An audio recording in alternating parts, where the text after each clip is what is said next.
You know how everything's a subscription now? Music, movies, even socks. I swear if I... To continue this ad, please upgrade to Premium Plus Platinum.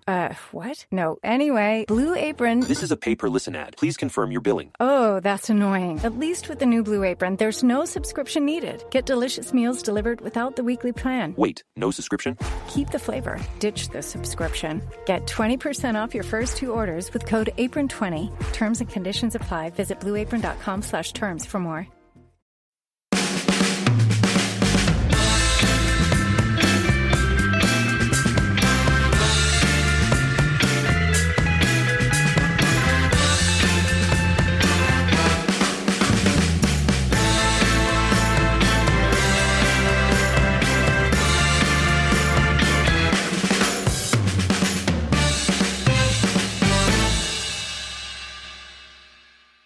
So, Paul, do you like your quarter pounders with cheese? I like them vegetarian nowadays. What about fries, mayonnaise, or any other kind of dip? The thing is, it's the little differences, isn't it? That's the key to it. The thing about away matches is the little differences. Very, very true, very true. So, little differences in United's performance against the Baggies? Not sure. Seemed like more of the same old stuff to me. I mean, I don't know. I'm an optimistic sort, right? And also, I was there, so I haven't really seen the game. I was just behind the goal with the Albion fans, having to stand up and applaud. It's like I was pretending in my head, this is sarcastic applause for the United defence at this point. But yeah, I have no idea really what happened in that game. It seemed like every time they blew on us, we conceded a goal. Yeah, don't you just hate that? Yeah, it's really unfortunate. Uncomfortable silence. So, well, look, very true. United were terrible at the back, terrible. And it's hard not to start there because we can talk about all the wonderful attacking play that the Reds came up with, and it's very true. But we had a back five, which was probably the most balanced of any game for United this season. You know, everyone's in the right position, right? De Gea, Rafael, Jones, Rojo, Shaw, all playing in the positions they prefer, and all to a man. Well, maybe not De Gea. Terrible. Right. I was watching the game thinking Luke Shaw's having quite a good game here. I don't think Luke Shaw's done much wrong in all of this. But then since I fired up Twitter after the game, it's like, oh, Luke Shaw's rubbish, what a waste of money, and all that kind of stuff. He looked fine to me. What did he do wrong? Well, so let's start with the opening goal then for the Baggies. So Shaw comes about 40 yards, looks like he's going to challenge for the ball, makes a really half-assed challenge. Which for Luke Shaw is difficult. Wow. Given the caboose in his trunk or whatever it is. He's one bad mother, that's for sure. For sure. These are just superfluous at this point, Ed. They really are.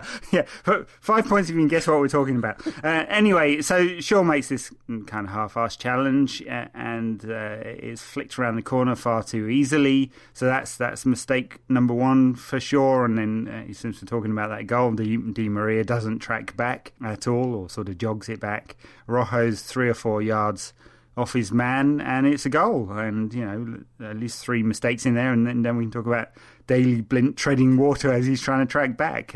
We had that debate a few weeks ago about Daley Blind's faults, and I think there's only really one, but it's a big one. It's he's slow. Yeah, but then he's very handsome and also scores lovely, important goals, it would seem. Yeah, well, that's fine. He scored a beautiful goal, but we were on, we'll get to that in a bit, we were on Shaw, and then Shaw repeatedly got out of position. He's trying to push forward and support Di Maria. Di Maria is not supporting him in defensive situations, not that we'd expect him to, really. It's Di Maria, knew what we were buying. And Herrera's bombing forward while he was on the pitch. Left Daley Blind there to cover an awful lot of ground, and both the full-backs and the centre-backs exposed quite frequently. You know, Van Gaal talked last week about balance. He said, yeah, I want to play beautiful football, but I also want some balance. And I don't think United found it against West Brom. Played some beautiful football, created 22 chances, clearly not all of them taken, and paid a very heavy price for some very poor defensive play. It was an interesting game in the sense of our expectations for United and how we judge United. There's clearly a massive problem in defence, and although it was the most naturally balanced defence he's picked so far, the flip side of that is it's a defence that's never played together before, although they've basically all been like that. And Jones is just coming back from injury, and he's a bit keen anyway, isn't he, old Jonesy? So with Rocco and Jones together, there's perhaps an overabundance of enthusiasm in that partnership. You know, they were kind of clearly instructed to push really high up. But the flip side of it is we made 22 chances in that game, and we absolutely should have won it, even though our defence was so ropey. We should have won that like 5-2 or something. But the attack didn't exactly click either, even though there was some very nice attacking football. Yeah, and I think it's a big talking point, isn't it? You know, one is how badly United defended. The other is, were United actually attacking well? 22 chances, that seems like a really weird question, doesn't it? But I thought Mata had a difficult game, just didn't influence the game in the way that we really desperately want him to, at least those of us have some patience with him. He's just not quite doing it. He's not influencing games in the way we'd want him to, I think. Robin van Persie was just completely peripheral, it seemed, anyway. Again, odd, given that United created so many chances. And Di Maria, again, a star until he came off, hopefully not too injured. And Herrera pushing forward and looked bright until, again, he came off. We'll see whether that rib injury is serious enough for him to be out of the Chelsea side. So not quite functional going forward. No, I mean, it took me a minute or two to work out what the shape was. And in the end, it's basically just a 4-5-1, right? But with Mata and Herrera, so it's a 4-1-4-1, really, with Mata and Herrera and Januzaj and Di Maria all playing attacking roles, and only really Daley Blind not playing an attacking role. And that's fair. I mean, Mata was clearly the most forward of Herrera and Mata most of the time, but not all of the time. Van Persie's an interesting subject because he did very nearly do what he would have needed to do to make that performance justified. Like when he hits the post right at the end with what would have been a fantastic goal, not right at the end, but halfway through the second half. And then right early on, he had such a good chance and just completely fluffed his line. Just a real tame shot when he was clean through on goal. But the things that he did well were outmuscle West Brom defenders. That happened a lot. Balls that it didn't look like he had any right to win, as it were. He would end up with the ball at his feet. And he then looked much more alive when Falcao came on. And the two of them together, Van Persie looked fine after that. I think there's no way out of all of United's forwards, including Rooney, I would necessarily select Van Persie to play up front on his own at the moment. I think he might be my third choice, in fact, to play up front on his own. Well, on form alone, he's in dog-poor form and has been for some time. I mean, it kind of brings the question up, and we haven't criticised Van Persie too often on this show, really, because, you know, he's Van Persie and we like him, right? So he's got a bank of credit even when he's not playing well, but he's not played well for well over a year now. And at what point do we start talking about that kind of rot setting in permanently? Well, I mean, I think we're talking about it now, aren't we? But just not being definitive about it, because it might still be that he has another little purple patch, but it's definitely at least the beginning of the end for Van Persie, isn't it, in terms of his age and everything. Rob Smythe wrote an interesting piece about this since we've been off, pretty detailed, and I felt it was a nudge too harsh, because there have been moments from Van Persie, and I kind of haven't given up on him finding some form again. He is definitely out of form. No, look, I think that's a fair assessment of Van Persie. He's just not in good form. He's just not there at all. I mean, he hit the post at the end, as you say. Maybe that was divine intervention, you know. You know what divine intervention is, right? Sorry, this is getting bad now. It took me a while to get it. It's been such a long time since I've seen it. Yeah, yea, though he walks through the valley of the shadow of the death and all that malarkey. So, yeah, you were about to say that there's another player you're really concerned about. Yeah, and I'm not really concerned about him in the long term, but when I saw the team sheet and it was Januzaj and Van Persie and there was no Falcao, I was a bit concerned about that, because Januzaj is having a terrible season so far, and it's definitely not his fault, and it definitely doesn't mean he doesn't have the potential to be an absolute superstar, because I certainly believe that he does, but the system is not benefiting him. The combination of the system and the fact that he's hardly played at all, it must be quite a difficult emotional step for Januzaj. Yeah. There was an interesting piece in The Guardian, obviously been briefed a while ago, that maybe 3 or 4 weeks ago, that they were easing Januzaj through, and they'd felt he'd played a lot of football last year, and and Ryan Giggs was instrumental in kind of shaping Van Gaal's thinking about this, that Januzaj should not play too much football in the first half of the season. You know, he had a big season last season, went away to the World Cup, let's ease him back in. So that's one thing. The system at the start of the campaign certainly didn't help him. Now, I mean, can you tell me what the system is? I mean, this is a larger debate, but United play a different formation every single game, as far as I can see at the moment. So the system at the Hawthornes was perfectly set up for Januzaj. He's playing on the right side of an attacking 3 or 4. It was pretty flexible. That looks fine to me for him. The biggest problem, of course, he's just not playing. And that makes it a bad season. If we believe the narrative that United are kind of managing his game time, then I think by the end of the season he'll be playing a lot more, and we'll be less concerned about him. Yeah, and I definitely hope that's the case, because it's lovely to watch him when he's playing well, but he looks out of sorts. The stuff he's trying isn't coming off. There were so many nearly moments in that game. There's one where Di Maria in the first half had the ball out wide and cut it back, and it was like one of those where sat with the home fans, you can pretend, you kind of like want to go, oh, but you kind of transform it into a, oh yeah, well done, good defending, But yeah, there was a few brutally close moments in that game. In the end, I remain not particularly worried about United. The defensive problem is nothing new. The extent of it was kind of concerning in that game, but it wasn't like that against West Ham, and it wasn't like that against Everton. It certainly wasn't like that against QPR. So I don't think it's necessarily written that every time we play our defence is going to be rubbish, No, but United have conceded a lot of goals, 15 goals in the Premier League in 8 games so far, so that's not great, right? I mean, I know 5 of them came against Leicester, which is a story in itself.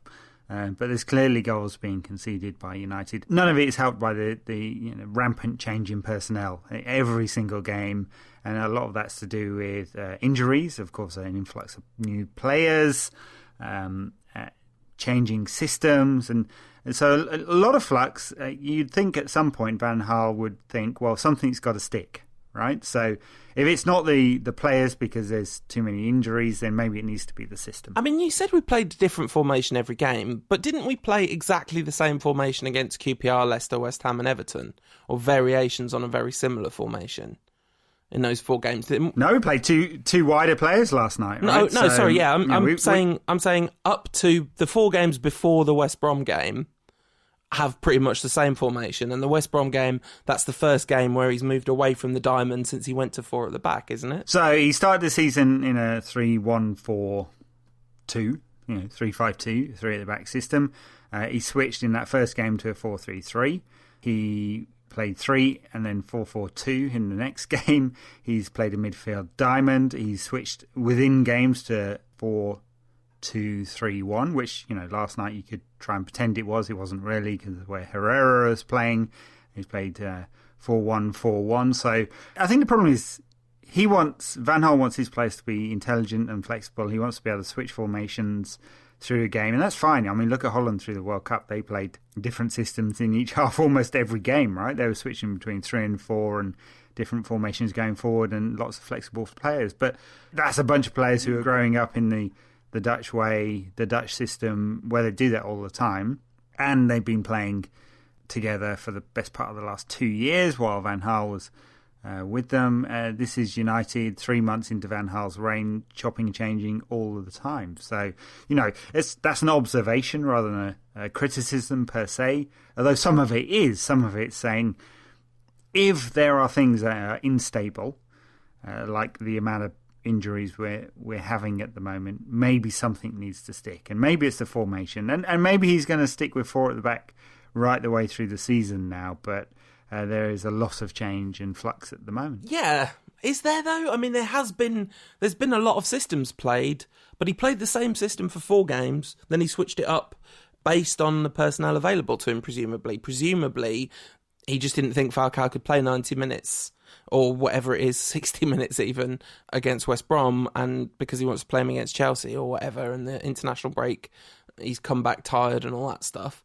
So he has to play 1 up front, and then he changes to a 4-5-1. The personnel looks like it's there. So here's the question, and this is why I'm bringing it up, really.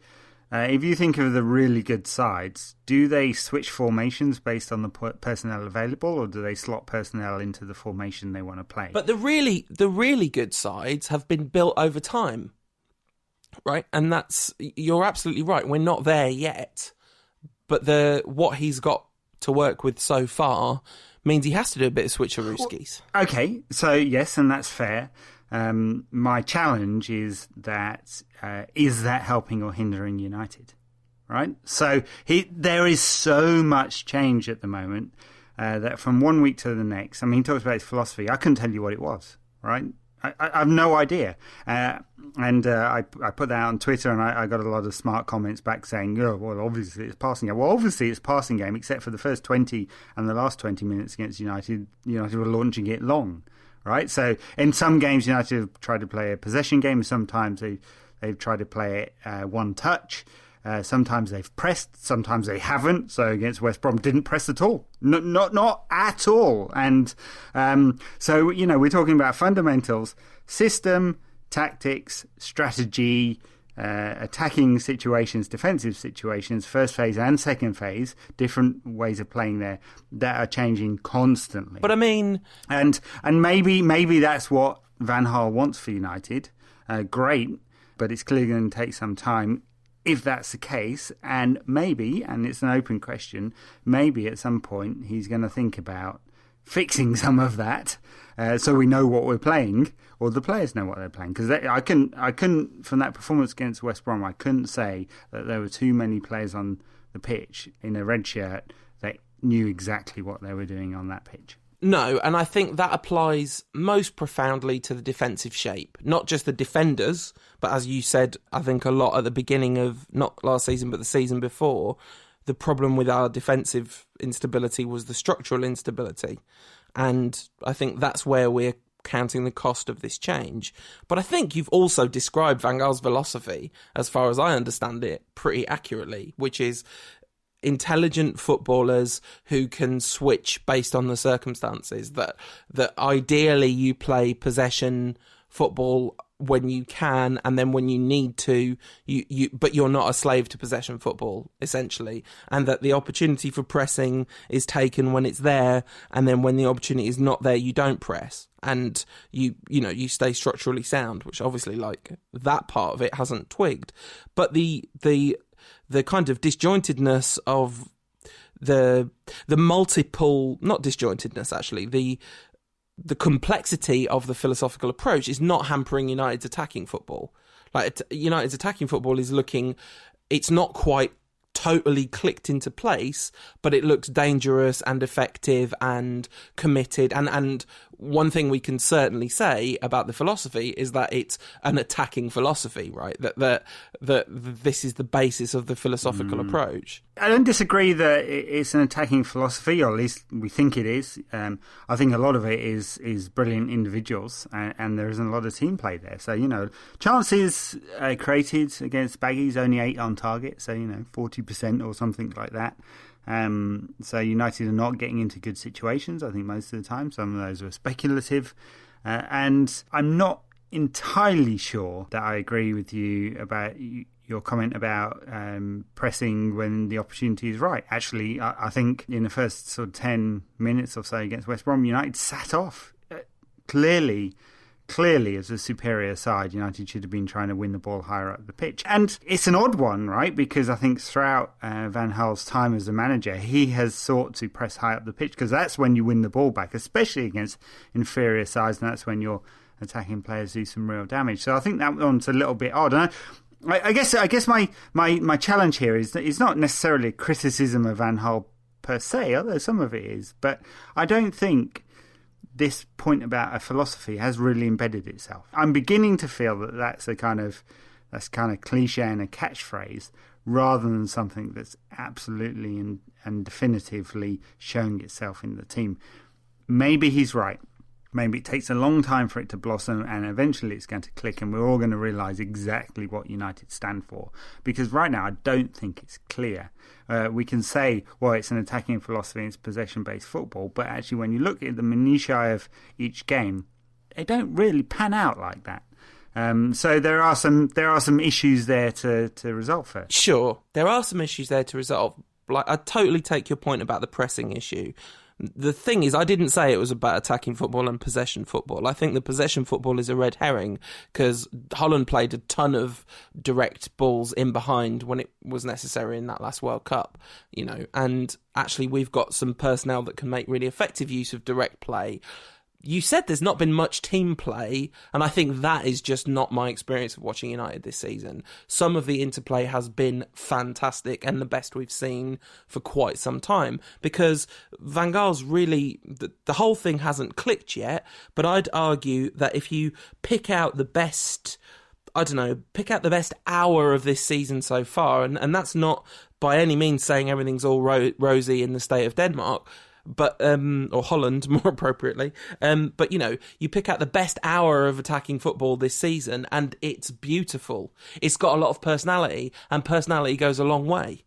And that applies to Van Gaal, actually, in a profound way. The idea that there isn't a budding philosophy, I get why people would say that, and there's every chance you might be right about that. But to me, it's very evident that there is a new dynamic amongst this team that is different on a philosophical level from the teams that I've seen at United before. That there is an attempt to work as a unit. There's an attempt to cover each other's spaces. There's an attempt to be fluid and fluent and intelligent and dynamic in the sense of being able to change it up on the go. And to me, the nascent that exists in its nascent form in United's attacking football so far this season. And I don't think I disagree with that. I think what I'm saying is they're playing like a bunch of individuals, right? So that has not come together yet. But I just don't think they are. Well, okay. I don't quite agree with that. I have to say that's not my. Well, it's not that I don't agree with it so much as it's just not my take on it. It absolutely might be the case, and there definitely are moments when that's the case. But there was just a flick from Herrera to Blint in the middle of the first half in that game, and it was nothing. It was a one little back-flicked pass, and it completely changed the whole shape and dynamic of United's attack in that minute. And there's been lots of little things like that between the team, and also I do think there's this big problem with the fact that the team's unsettled. And there's been a couple of individual problems. We talked about Januzaj and we talked about Van Persie, and you briefly mentioned Juan Mata. And, oh man, he has definitely not taken his chance in the couple of games he's had, has he? No, he hasn't. We all really want him to do well, don't we? Maybe we're just being unrealistic. And, the thing about podcasting, this profession's full to the brim of unrealistic motherfuckers, isn't it? We thought we were going to age like wine. Maybe we're aging like vinegar. The thing about it is, I don't think that the idea that Juan Mata's suddenly become bad at football is ridiculous. I think that he has struggled to...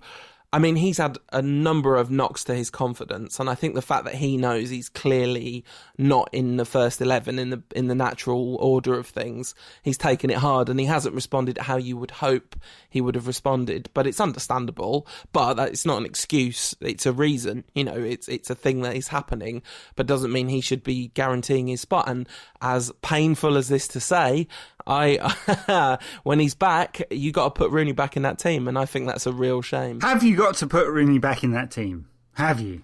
Really? Because, I think that there are two questions here, right? One is Mata playing well? No, not really. His numbers over the last 15 games look good, right? A few assists and quite a lot of goals. But are the performances really justification of the £37 million fee? No. And we really want them to be, right? Because we like him, because he's a nice guy, because he's a creative player, because he was absolutely brilliant at Chelsea for a couple of seasons before Mourinho came along, because in his natural position at 10 where he doesn't have to track back and he's not having to worry about the defensive side of his game and the part of the play that's off the ball, which is his weak part, then, he's superb. We all want him to be that, but he's not. So that's one question. The other question is, does that automatically mean Rooney is the answer, right? Because I haven't seen anything from Rooney this season that makes me feel more positive about his performances than Mata, right? I just haven't. It was funny after the West Brom game. So many people going, see, we miss Rooney. And I was like, you've seen Rooney play recently. Isn't that exactly the sort of game he wouldn't have, it would have been like frustrating and difficult and slightly disjointed. I guess the reason I say that you've got to put Rooney back in the side is because I don't know. It's like you're reinforcing the concrete if you put Rooney in there. You know what I mean? There's a bit more solidity in terms of like this deep structural weakness throughout the team. You put Rooney in there, you might do something a little bit about that. Although he played. You've heard of concrete cancer, right? He played as we conceded 5 goals against Leicester. So it's not like Rooney's defensive contribution has saved us so far this season. Anyway, so let's talk about a couple of the positives. A fine goal from Daley Blind to bring United back into the game, save a point. Right, what was it? 3-4 minutes before the end of the game. A mega positive for United in the circumstances. One of the things that impressed me about that was his kind of composure in a difficult situation. He didn't try and hit it like a goddamn hand cannon. He just stroked it into the back of the net. Yeah, absolutely, and it was really, really pretty to watch. It's one of them moments. I've been to 2 games in the Midlands in the home ends, and both of them have been games we've come back to draw 2-2. And but right near the end, the Vidic game where he kind of jumped into the crowd right at the end, and this one, and it's just like it was like, oh yeah, that's a real shame. Yeah, I'm so disappointed that's just happened. Look at my really good acting here, because I just wanted to be able to jump up and down. It was so lovely. There were loads of positives to United's attacking play. I liked it when Falcao basically looked like he was the wolf. Musa Okwonga called Van Persie the wolf a couple of seasons ago, and Falcao had that vibe to him. He was just going to come on and sort it out, and he didn't, but he was so close. And you can see he is really loving life at United. And if he'd come on earlier, I think United would have won the game. And, not that I was calling for Mata to be dragged off, but I just think that kind of spark in the box might have made a difference. And I can understand why he sat out much of the game, because he's been, away on international duty. So was Di Maria, by the way. He was in China, wasn't he, for a couple of completely meaningless games. But, I guess they're easing Falcao back in. It's going to be interesting, isn't it? Next game, Rooney's out for the Chelsea game, isn't he? But the game after that against Manchester City, Rooney's back. Are they going to go to a system where Rooney plays behind Falcao and Van Persie?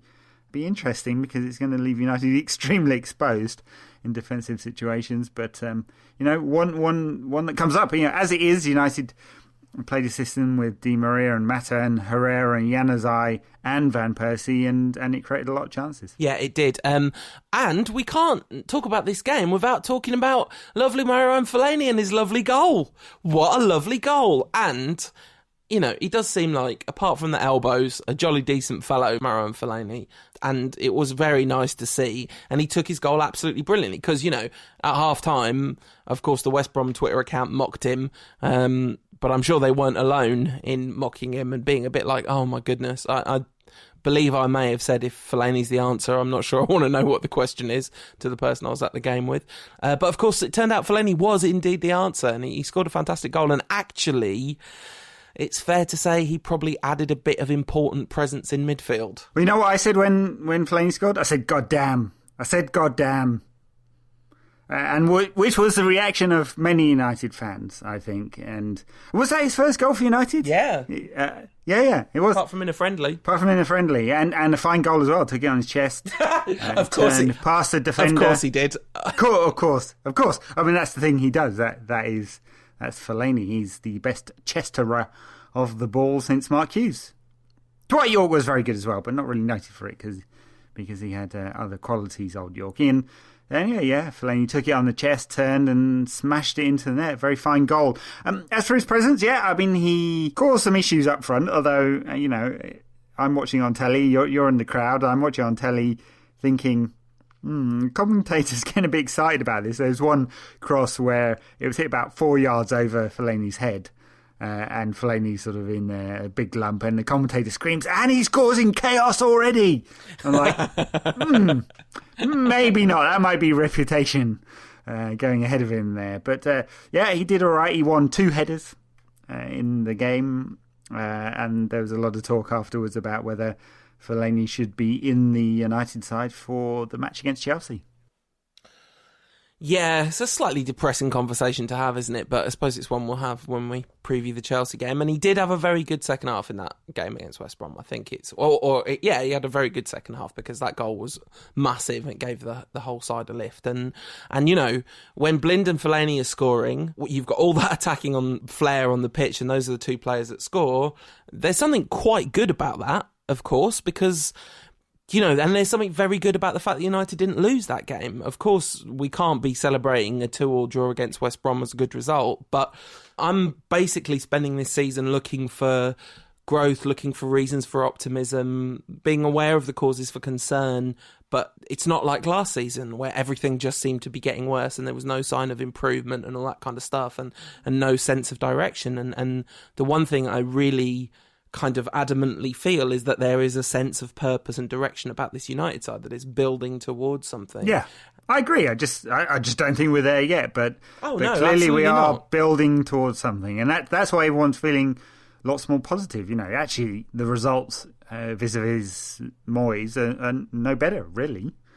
And you know, I think by this time last season, lots of people had already turned. Of course, you know, there were many people that had never been there in the first place on the Moyes bandwagon. So I don't think you'll find too many people too critical of Van Gaal. Of course, there's some concern because there are things about the team that don't seem to be getting better, but everyone knows the trajectory is right, or believes it anyway. And the thing is, if you think about the percentage of stuff that he sorted out in one transfer window, it's quite a big percentage. It's not 100% by any means, but one transfer window, he's done a pretty decent job of beginning to address the problems in the squad. Oh, yeah. Look, if United had added a kind of box-to-box, physical, dynamic midfielder, you know, not Marouane Fellaini, an actual real one, and a more experienced central defender, I think we'd be nailed on for a top 4 place and pushing the title challenges. So jump in early with an early Rantcast question, because I like this one from @Machine says, for this current United side, would you rather sign 2008 Rio Ferdinand or 1999 Roy Keane, and why? Oh God, that's impossible. You want both, right? Because those are the 2 things I just described, right? Exactly. 1999 Roy Keane was awesome. Although, you know, I wonder whether his real peak was a couple of seasons before that. Still, he was still awesome, and that would add so much to United. In terms of what United desperately need, maybe we desperately need a central defender right now because it's a bit of a mess. And you know, we can talk about potential, but that potential's not being fulfilled in Jones, Smalling, or Evans.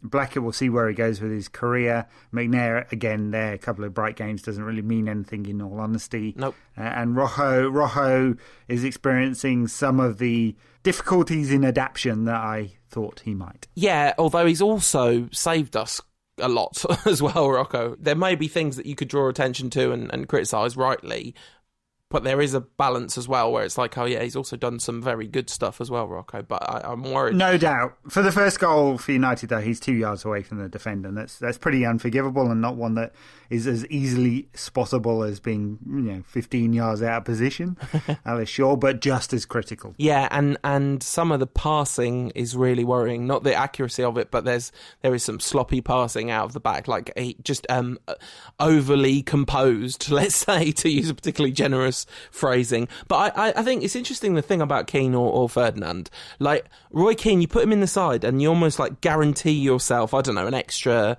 15 points a season or something by sheer will to win.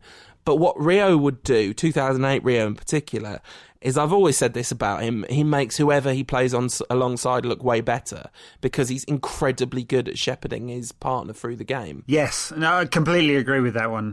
He's and that was one of the great things about Rio, wasn't it? That his kind of composure, he was always cool in the gang. Yeah. And that was the big thing. A brilliant defender, but also made everyone around him great too. Absolutely. And Ultimately, I think I would have to, though, root for Roy Keane, because given the opportunity to put Roy Keane in any football team, like prime Roy Keane in any football team, I think you'd be crazy not to do that. Which brings us nicely, having thoroughly covered that West Bromwich Albion game, to the subject of books. It's been a very literary couple of weeks, although actually only 50% of the books we're going to discuss have any literary merit.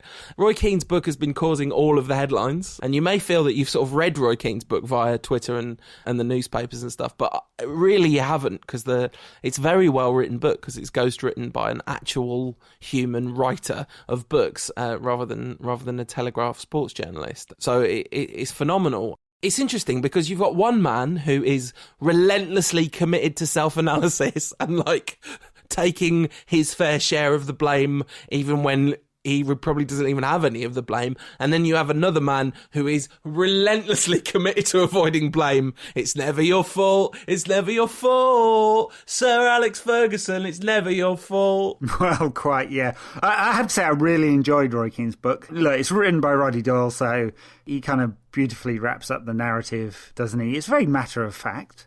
And some of it's just kind of clinical in terms of its honesty, I think. And I guess we'd expect that. There's a liberal smattering of swear words. I think there's the C words used about 15 times in the first couple of pages. You know, it's, I mean, you know, it's entertaining. The headlines are kind of the greatest hits of Roy Keane's book, right? But they don't give the real flavour of what it's really about. And, you know, there's some very interesting stuff about when he was manager at Sunderland and when he was manager at Ipswich. But of course, you know, the real meat in this is the breakdown in his relationship with Ferguson. And he's not really, I wouldn't say he was really distinct in describing that. You have to kind of read between the lines of what he means sometimes when he's talking about his relationship with Ferguson. And some of it's very positive, some of it's, you know, clearly not very positive at all. But I think it's a great insight into the man. I enjoyed it much more than Keane's first book, written by Eamon Dunphy. I thought Dunphy was,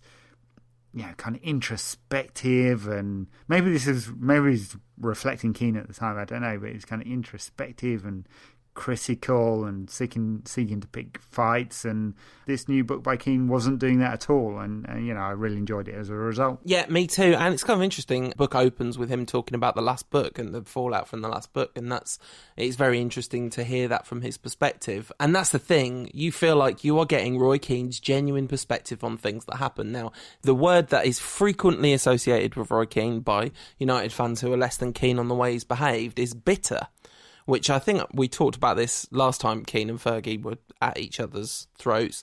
And I think that there's definitely an aspect of bitterness in Keane, but it isn't the dominant emotion that he's experiencing when he talks about United or even Ferguson. He's angry, and that's not the same as bitter.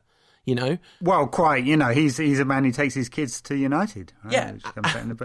Yeah. That's a lovely bit of the book, that is. It's kind of really heartwarming, actually. Yeah, I think it's been... I really wanted to go to one of Roy Keane's events this week with Roddy Doyle. I just couldn't make it because of other commitments, but there's been some lovely stuff coming out of that too. And I think it's clear that he is angry about certain things. He's angry about the breakdown in a relationship. I think he's more angry about the way it's been portrayed, though, and the way Ferguson has, as you said, taken no responsibility for it whatsoever. And Keane was hung out to dry, effectively. And the spin about the MUTV interview and about Roy Keane's personality and his relationship with the other players has been such that it's made Roy Keane quite angry about it. But I agree completely. I do not think this man is bitter at all. I don't think it's that. I think he's a man who's either done a lot of self-analysis and therapy, or is actually very good at, you know, looking inside and working what the challenges are. Some of it, as a result, felt a little self-absorbed, of course, you know, because that's the way it's going to come out, I think. And you know, again, I don't think that's a criticism of the book. I think it actually makes it very human in a way. Yeah, and that's the thing. It's like that's what you want out of an autobiography, really. You know, you want that genuine. That's what I want. That's the stuff I'm interested in. The inner workings of someone's personality is fascinating to me. You don't get any sense of Sir Alex Ferguson's real inner world in his book, there's not much, right, added. I mean, I haven't read it, so I could be doing it a terrible injustice, but reading the extracts and stuff's just fully expected and a bit depressing. You know, the press release that was on the United website starts with the bullet point: the Manchester United board accepted Sir Alex Ferguson's recommendation and have appointed David Moyes. You know, and then basically Fergie's going on, listen, hey, whoa, didn't go well. I didn't want him. Nothing to do with me, Gov. There was a full selection process. You know, it's such an obvious after the fact spin. Not that it's completely devoid of truth, but it's just, you know, it just feels so self-serving. I could be doing him an injustice, but that's my takeaway from it. Yeah, so I haven't read the new Fergie book. It's not out yet. I'm sure I'll get a copy and read it when it's out. We've seen the quotes in the papers and the analysis in The Guardian and other places, and you're right, feels completely self-serving. The spin and the quotes from Ferguson at the time. You know, you talked about that press release, but the quotes from Ferguson at the time.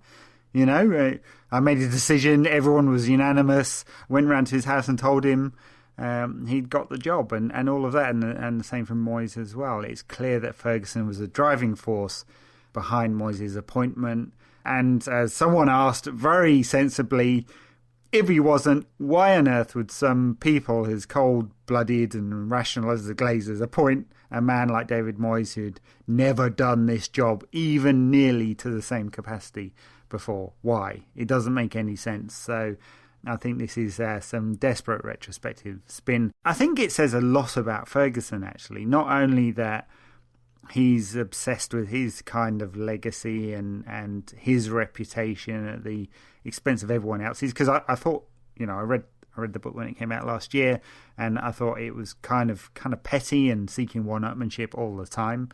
And it feels, from the quotes I've seen, that the new one does exactly the same thing in an extra chapter. And so the surprise about Ferguson's comments aren't large, but still, man, has he lost touch with reality that much that he doesn't think we'd all spot it? Well, that's the thing, though, because ultimately, people who are phenomenally successful in some sort of material field, whether that's business or sport or whatever, normally there's going to be some tragedy in the background of that success, because the level of drive that Alex Ferguson had, it's in the top whatever percent, tiny percent of humans ever. You know, and the success that we've all absolutely loved and absolutely revelled in has all been driven by a man who's partially motivated by his own flaws. You know, it's that kind of relentless commitment to being right has served him profoundly well over the years.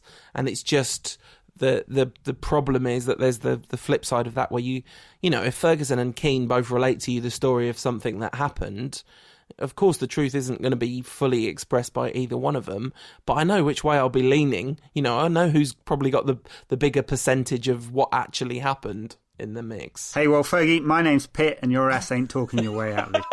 Yeah, I look, we all know what happened. Ferguson drove home the Moyes appointment and it went completely pear-shaped. He distanced himself from Moyes. He pretends in the new chapter, it seems, that he just didn't know what to say to Moyes when Moyes was trying to call him and text him. Yeah.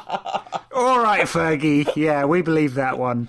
And, you know, he drops him like a hot stone, didn't he? Yeah, he did. As soon as it went a bit pear-shaped. Funny thing is, the Glazers did that to him. Yeah. And it's very interesting. Called by a red issue more than a year ago, and it comes out in the new book. Yeah, he's been marginalised significantly. Yeah, and that's kind of interesting, and I'm not sure that's necessarily for the best interest of Man United, but you can see why they might do it, because he's got so much power. You know, he's had so much power for such a long time, and how you deal with that power vacuum after he goes, and his own role in that power vacuum it's really complex stuff, isn't it? Yeah, there's a very interesting dynamic happening at United at the moment, isn't there? So, you know, and in one sense, the Glazers have always been in charge, and it feels now that they outsourced a lot of power to Ferguson. Were they fearful of him? I'm not sure that's right. I think they They saw his greatness as a manager. They saw he was getting results.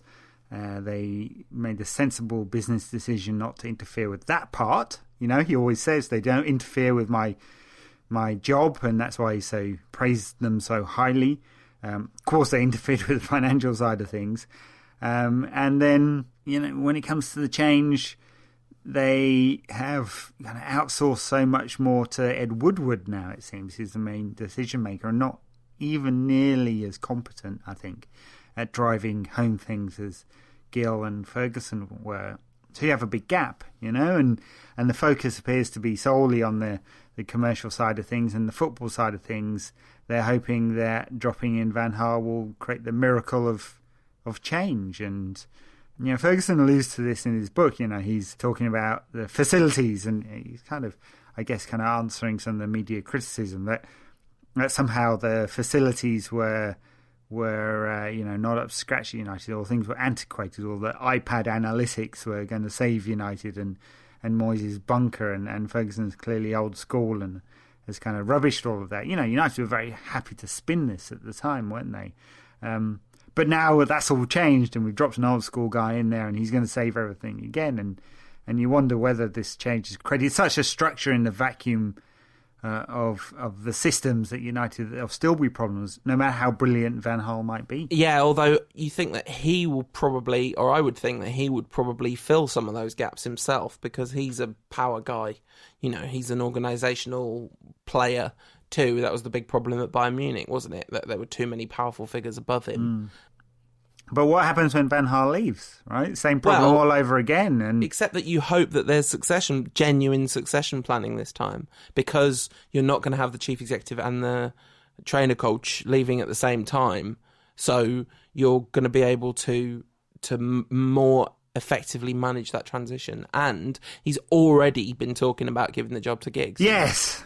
But you'd think Giggs, as a young coach, would want to work within a structure, or would need to work within a structure. And Van Gaal, when he goes, he's going to take 5 coaches with him. So anyway, we hope that's years down the line, right? Because it's years down the line United have been successful. And there won't be and there'll be upheaval, but at least it'll be upheaval after success. We'll see. In the immediate future, let's do some Rantcast questions. We've had multiple questions about when it's time to start questioning Van Gaal, and I think what we've done is some analysis that it's not all going rosy, but that it's clear it's not even nearly time to start offering any kind of final assessment on Van Gaal. He's just getting started, and unlike Moyes, he's actually getting started. You know, that's the key difference. Anyway, we've had this very important question from @Pizzaface with an underscore and a 1. And it says, is Pulp Fiction the best film ever, or just the best film ever? So this podcast is coming out the day after the 20th anniversary of Pulp Fiction coming out in cinemas. I believe we saw it on opening day, Ed. We certainly did. Yeah. So, you know, our very crude attempts at some quotes from the film there. That doesn't half make me feel old. It's like when you talk about when, you know, Fergie first came to the club, or Ryan Giggs made his debut. I guess we're getting old, Paul. There's just no question about it. It's absolutely happening. We remember Fergie taking the job, and now we're, you know, being catty about his behaviour in retirement. So we're definitely old men. Pulp Fiction is not the best film ever, but it is a very good film. Very good. Is it your favourite Tarantino, Ed, Pulp Fiction? Yeah, probably. Although, you know, I've enjoyed very many of them. I certainly enjoyed Jackie Brown, which was, you know, kind of a filmmaker's film, wasn't it? Yeah. And Reservoir Dogs was a play on the screen, but, you know, it was very good and very impactful anyway. And I'm not sure I actually enjoyed the Kill Bill films that much. I know some people love them very much. I've been to where they do the fight scene at the end of Kill Bill 1. Is it 1? When they're dancing around the dojo. It's a restaurant in Tokyo. I've actually been there twice. Right, no, there was no breakouts of fights with swords when you were there, presumably. No, they weren't. But the funny thing is, when I went there the first time, just happened to go there for lunch. It just happened to be where we were. And there's 3 of us, and we're going, you know what? This place looks exactly like that scene out of Kill Bill. walk out the door, and there's a big sign saying, "This is where they filmed Kill Bill." We're like, That's right. All right, serious question from @Snicker21. But he says, what difference has Van Persie's captaincy made to the team? And actually, I think, not wanting to go overboard, you could say that the team has showed a lot more togetherness and a lot more spirit with Van Persie captaining the team than it did under Rooney. So he's been captain since we went down to 10 men against West Ham, battling win. Then a battling win again against Everton. We had to really dig in for that one. And then another, a battling result against West Brom. It's not all going right, but you can't question the spirit and togetherness of the team, the things that perhaps a captain helps with. Yes, and he doesn't have a penchant for screaming at people just for the sake of it either. So, oh God, I don't want to get onto it really. I mean, Van Persie's form is not good. That doesn't really make any difference to his captaincy. He's a man that probably should lead by example, because he's not your kind of English bulldog type captain, is he, at all? But Van Gaal has always talked about him in very positive terms in being a captain. He's the man that translates the strategy onto the pitch. We're not sure if that's happened exactly for United, but he's been captain for 2.5 games, so not very long.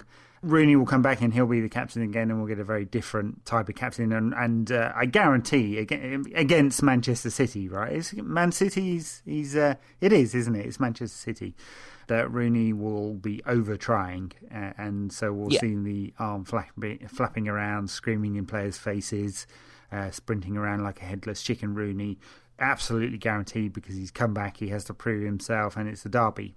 And there's the difference. Yeah, absolutely. @DG Ched says, what do you think of the attitude of some fans who are eager to give up on players after on a poor run of form? And be whatever fan you want to be. That's the first thing. I don't like it when people say to me, "Oh, you shouldn't feel like that about a player." So if you want to feel any way you want to feel about a player, fair enough. Just go ahead and do it. But I do think maybe stuff like our show is partly, it's part of that culture, because we analyse each performance week by week, and things can swing quite hard from one week to another. But the overblown reaction to a run of poor form is out of control. People writing Januzaj, people writing off Luke Shaw, even Mata. It seems crazy to me that the forgotten lesson that form is temporary and class is permanent. I say to you people, be cool. Be cool, honey bunny. Ewan Leonard says, right, it's a post-apocalyptic situation. Only 2 football teams remain in the entire world, Liverpool or City. Who do you support? Oh, please. If only 2 football teams... No, please. I hope they play out boring draws for the till the end of time, and they brawl it out like Albania versus Serbia, and everyone gets sent off and they never play again. There you go. I think I would pick City. End of days. End of days. The world should not exist if that's the case anymore. There's some great questions on stuff that we've kind of already covered to some extent, which has hopefully your questions have been answered a bit, like stuff about Robin Van Persie and all that kind of malarkey. How chocolatey can a chocolate cake be?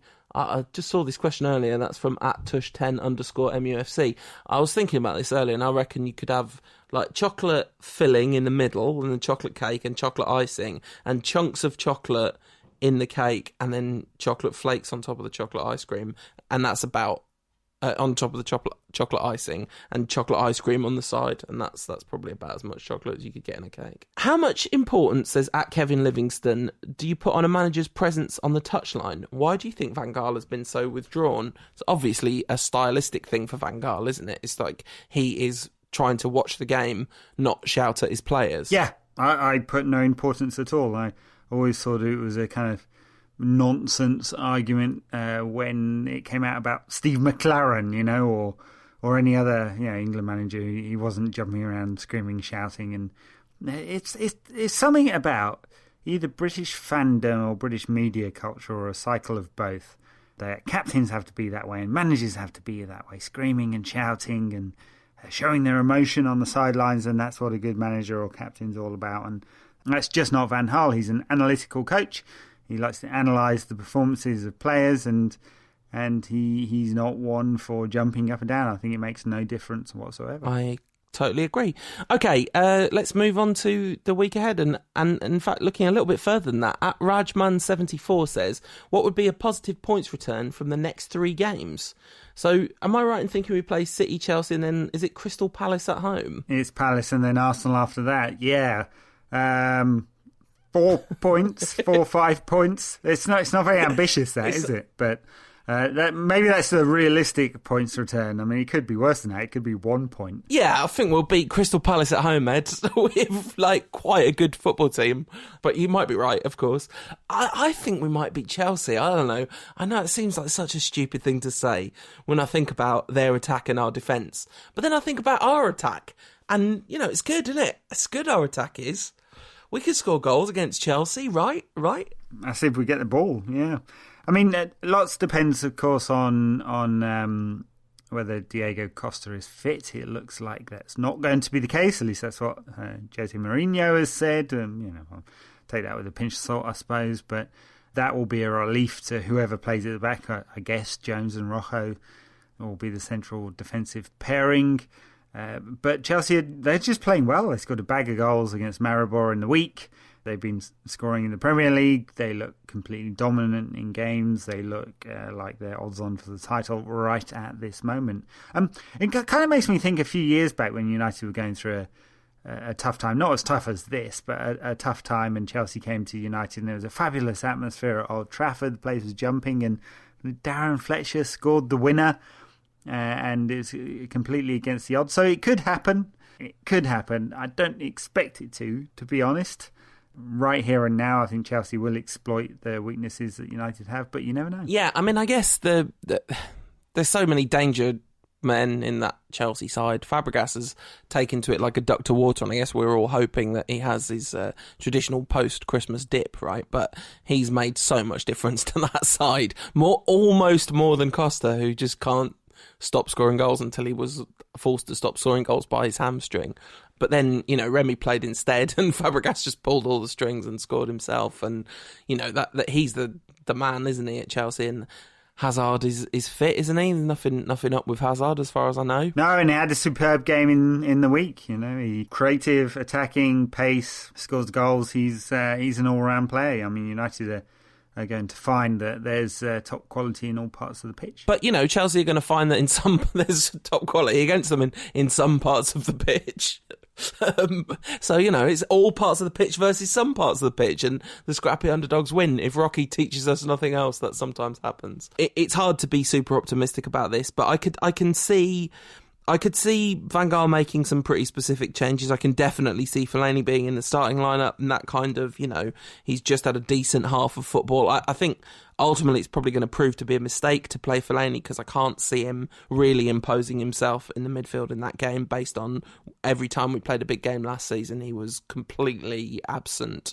He played okay against some smaller sides, but I think this is a myth, isn't it? I mean, it just is, right? Just because he's a big man doesn't mean that he has physical presence. He just doesn't, right? So unless United are thinking of pumping it long, and I presume that we're not that desperate yet, he's not going to add anything. So I think the question mark comes around the kind of makeup of the forward line. So, if we're saying that Mata's in danger because he's just not been playing well, then there are other options. United could, Michael Carrick was on the bench, could bring Michael Carrick back in, push Herrera forward. That is one option. Januzaj could tuck inside, and an other player could play in a wide position. He could go to a much narrower formation again, bringing Falcao back into the starting lineup. So there are options.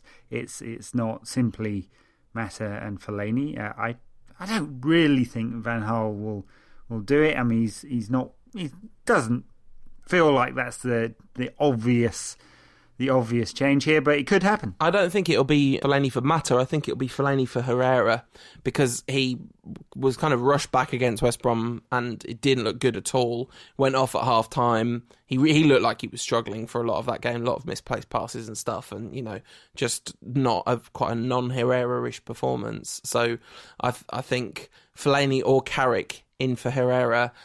Neither one of those fills me with confidence, I have to say, against Chelsea, because I can't see Carrick hitting the ground running at the age of 33, recover from an ankle injury, first game of the season when he always starts slowly, etc., etc., etc. You'd much rather see Carrick come back against a less effective team, wouldn't you? Well, yeah, Herrera cracked a rib, and I assume it wasn't giving anyone oral pleasure. Yeah, so what's your starting 11 for that game, if you're the manager? Wow, tough one. Can you see past the back five that started? Maybe Johnny Evans, maybe, I don't know. Is he fit? I don't think he's ready. Right, okay. Is he? No. So Smalling could play, but what, Smalling for Jones, would that make a big difference in reality? Not a good one. Yeah, to be honest, I think the same back five will start, and let's hope Herrera's fit. United need him. Herrera and Blint as your midfield base. Di Maria has to play, and then I guess I would be thinking about playing Falcao up front. Van Persie, has he done enough to start in this game? I'm not sure I'd play two. I think that leaves United a bit exposed, so maybe it's Falcao up front and Januzaj, and then one other, which I guess is Mata, because there aren't too many other options, but leaves United a bit thin. Yeah, I think it's going to be the same back five: Fellaini and Blint, and Mata, Di Maria, Falcao, and Van Persie. That's what I think he's going to do. No, he'll go back to that 4-3-3 diamond thing. But then you're talking about playing Fellaini on the right of a diamond.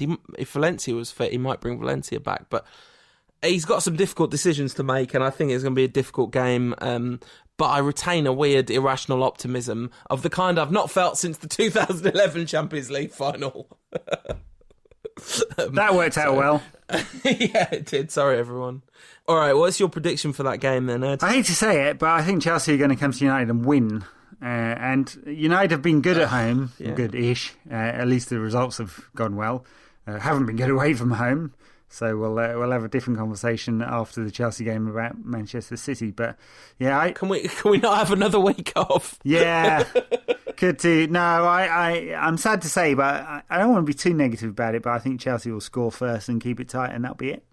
So 1-0 to Chelsea. 4-3. United.